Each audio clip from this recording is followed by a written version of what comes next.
আমরা আজকে দেখি যে অ্যামোনিয়াম ক্লোরাইড ফসফোনিয়াম ক্লোরাইডে কত ধরনের বন্ধন বিদ্যমান থাকতে পারে। তাহলে প্রথমে আমরা অ্যামোনিয়াম ক্লোরাইডের মধ্যে আসি।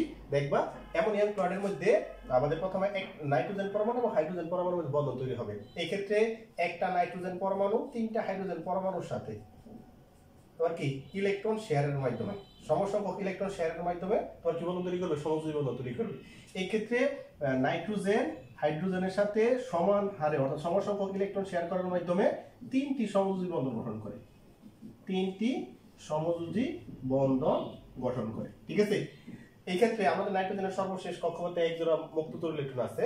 এই নাইট্রোজেন পরমাণু তার এই লন পেয়ার ইলেকট্রন তোমার কি প্রোটন রেণু দান করার মাধ্যমে অ্যামোনিয়াম প্লাস আয়ন তৈরি করবে।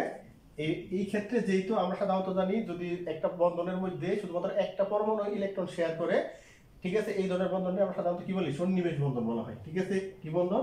সন্নিবেশ বন্ধন। সন্নিবেশ বন্ধন। এই ক্ষেত্রে সন্নিবেশ বন্ধন কয়টি? একটি। সন্নিবেশ বন্ধন কয়টি? একটি।